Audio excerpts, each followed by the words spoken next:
Think you've mastered the bench press? Be honest.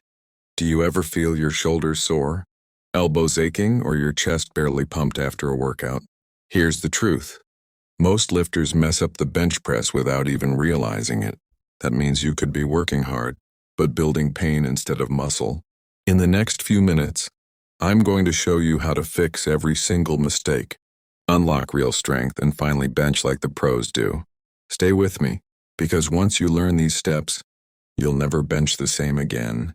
Let's start with the mistakes that ruin 90% of bench presses. People lie down totally flat like they're sunbathing.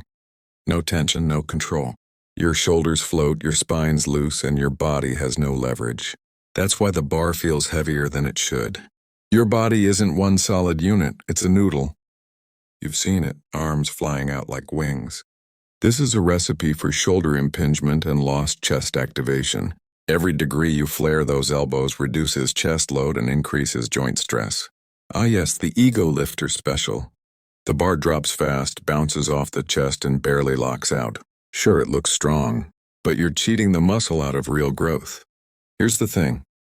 Every one of these mistakes disconnects your body from the bar. Our goal today? Reconnect that chain from feet to fingertips. A powerful bench press doesn't start when you touch the bar. It starts the moment you sit down on that bench.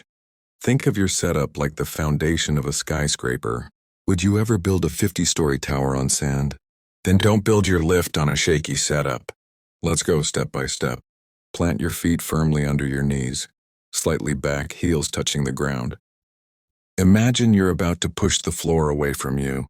That leg drive is what anchors your body and creates total body tension. We're not talking crazy powerlifting arches here. You just need a natural curve. Enough space to slide your hand under your lower back. This arch lifts your chest and keeps your shoulders safe.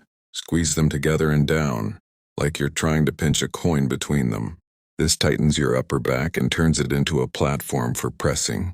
Keep your eyes directly under the bar. This ensures you unrack and re-rack safely without losing position. Notice how I haven't even lifted the bar yet, but my body is already under tension. That's what separates average lifters from strong lifters. Now let's grab that bar, but do it right. Grip width. Grip slightly wider than shoulder width. At the bottom of your rep, your wrists should be directly above your elbows. Too wide and you kill your triceps. Too narrow, and your chest never fully stretches. Hand position. Wrap your thumb around the bar, always. That false grip you see online, it looks cool until the bar slips and crashes down. Safety first, always full grip. Bar path, the secret sauce. Most people press straight up and down, but your shoulders don't move in a straight line. They rotate slightly. That's why the correct bar path is a gentle arc. Start over your shoulders. Lower to mid-chest. Push back up toward your shoulders. This small curve protects your joints, activates your chest fully, and keeps your movement smooth. Common fix tip. If the bar wobbles, your shoulders are loose. Tighten your back again, relock your position, and restart. Every rep should look like it's running on rails. Here's where good benchers become great. Control and breathing. Breathing mechanics. Before you unrack, take a deep breath into your belly, not your chest. Feel your ribs expand sideways. That air creates internal pressure, stabilizing your core like an airbag. Hold that air as you lower the bar, slowly and controlled. When the bar touches your chest, drive it up and exhale through pursed lips. This technique alone can add 10–15% more stability to your lift. Tempo control.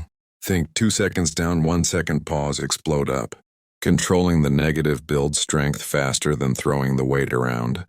When you pause, you eliminate momentum, forcing true muscle power. Don't just move the bar. Feel your chest stretch on the way down and contract as you push up. Imagine you're hugging the bar with your pecs. That mental cue alone doubles your activation, and once you feel it, you'll know exactly what a proper bench press should be. All right, you've got the basics. Now let's add the finishing touches that separate elite lifters from everyone else, and its leg drive. Your legs aren't just passengers, they're engines. Before every press, push your heels gently into the floor as you drive the bar up. You'll feel a chain reaction from your legs to your chest. 2. Pause reps. Try holding the bar just above your chest for 1 full second before pressing. No bounce, just control. This builds explosive strength and confidence under heavy weight. 3. Elbow angle. Keep your elbows around 45 degrees from your torso. Not flared, not tucked. This balance gives you max chest engagement with minimal shoulder strain. 4. Progressive overload.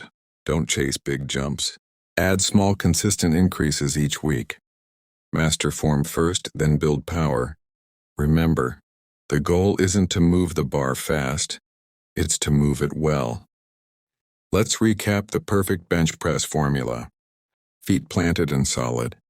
Slight arch, strong foundation. Shoulder blades squeezed tight. Grip firm and safe. Bar path in that gentle arc. Breathe, control, and explode with purpose.